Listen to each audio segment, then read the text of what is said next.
Hey everybody, Stephanie McPhail, Sharon, relationship coach here. Sitting here today with my friend Jackie, who is a social worker and also a Reiki practitioner. I wanted to let her share her story with you and let you see some of the things that she does, part of Mind and Body Awakenings and what she's done to get to where she's at. So I wanted to start off with my first question. What made you decide to get into social work? What's your background?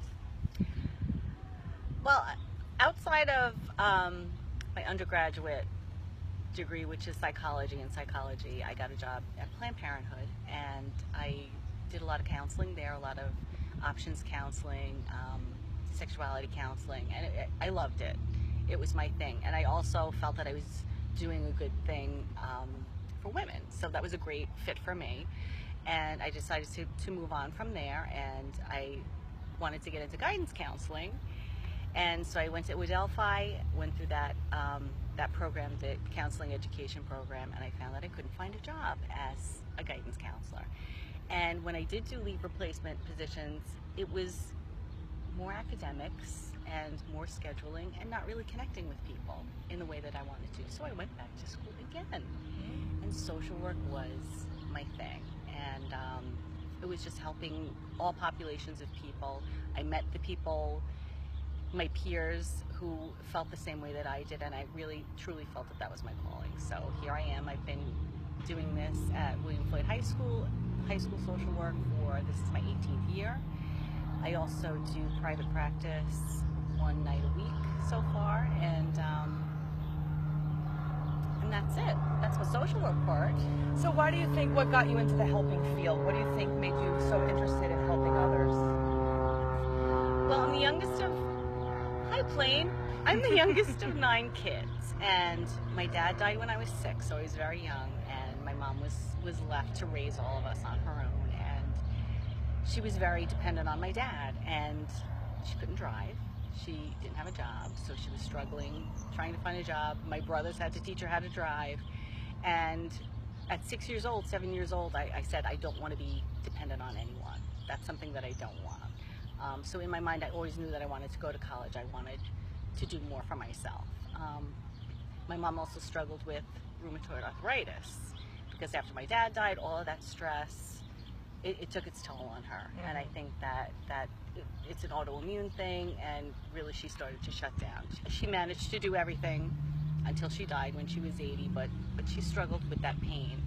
And but through that also, she discovered transcendental meditation, which was big in the 70s. That's when my dad died. So that was something that helped her a lot. And she also spoke about Reiki back then, which helped her with her arthritis as well. So that was another thing that kind of led me into this path as well. So do you feel fulfilled? Like, what is it about the practice of doing all this that you find so satisfying with being able to do? It feels good to help people. I guess that's just the kind of people that we are. We were always drawn to help people, and it makes us feel good.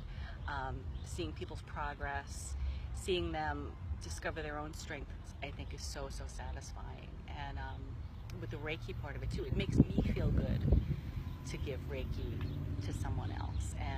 And at this point, I've been doing it for family and friends.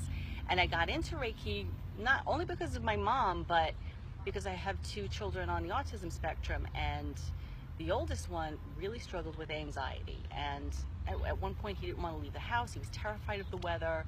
There were clouds overhead. He didn't want to leave the house. And I said, maybe this will help him. Maybe this is something that I can do. I didn't want to put him on medication. And when I went through it, I found that it was like a natural thing. It was something like you experienced as well too. It was when you started to do it, you really felt like it was working. And my son would say, Mom, give me energy. I'm stressed out, give me energy. And it would help him. He would ask for it, and it would help him. So I know that it works as well. So that it's and another thing, that's helping my children, helping my mom, helping my children, helping people. It's just, it all ties together. And that's wonderful, especially as a mom who has to, you want to take care of your children, make sure that they get the best out of life possible, and to be able to help them that way and giving them the energy through Reiki is such an amazing gift to be able to give them. So what do you think, I know, like, as me as a relationship coach and you as a counselor, what do you see as maybe a difference between the two things that we do? don't know that there's, well, they do go hand in hand. The counseling part of it would probably go through the past and how you became who you are, what patterns make you who you are, what patterns you can change, what thinking, what negative thinking you can change, and getting to the root of what's going on, what's holding you back, and taking that into a relationship coach or a dream coach to that level, to that next level. Once you feel comfortable enough and strong enough to do that on your own and confident enough, then that would be the next step.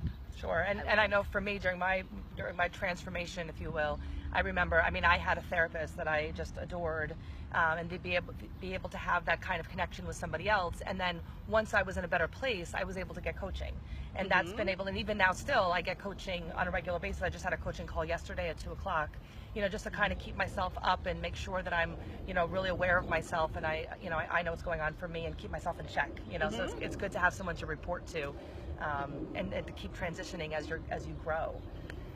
So at Mind and Body Awakening, we talk a lot about really just living the best life possible. So what do you think are do you have any tidbits or anything you might want to share with people that might help them? Any information that you'd like to leave them with? I think that a lot of people don't really focus on themselves. They focus on their families, they focus on their children, they focus on other people's problems. And in a sense, maybe that's to avoid what's going on for them.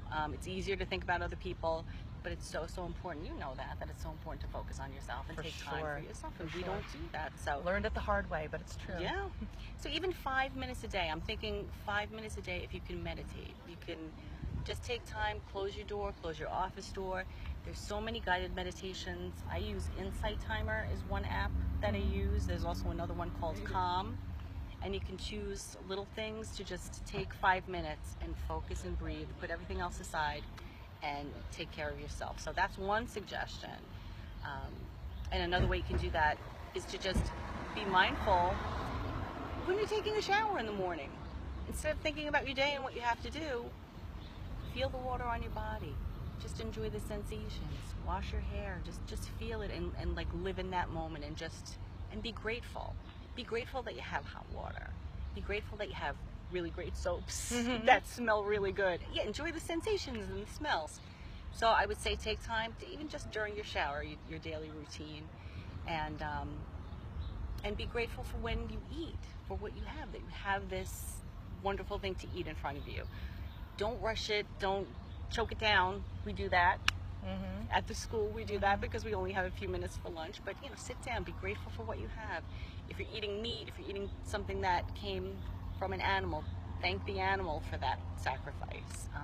And if not, something that's grown from the ground, just be grateful and just appreciate that and take the time to taste it and to swallow it and to just enjoy and do that for yourself. And it's funny, I'm doing a presentation actually tomorrow on mindful eating. Oh, yeah, that's right. Yeah. So, it's such a good reminder, because no matter who you are, there's always a practice that you can work on.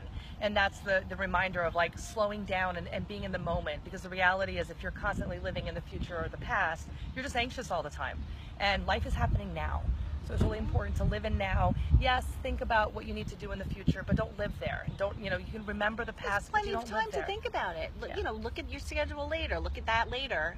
But you have to take the time. And unfortunately, we live by schedules. We have to schedule time for ourselves. So. Yeah, and you have to definitely schedule in. I mean, even this, we decided for the interview that it's a beautiful day out here. Yeah. We decided to get outside, and here we are, the beautiful sun and the trees. The wind and just the noise of being outdoors, getting our vitamins in, and we're actually sitting on the ground and look, right now. We're waving to people that we love. Yes. And the great energy that's out here, and all the wonderful things of just being outdoors. So even if you can only take 5 minutes and just get outdoors for a little bit and just recommunicate with the earth and take a breath. Listen to the birds. Don't squish spiders. I've been working on that. I have not been killing spiders in my home. I take them and I let them go, and I feel like that's a big deal for me. Do no harm. That's one of the Reiki precepts. Do no harm. Yeah, I've been working on that. I practice what I preach. It's not easy. Yeah. Especially when they're the big hairy black ones.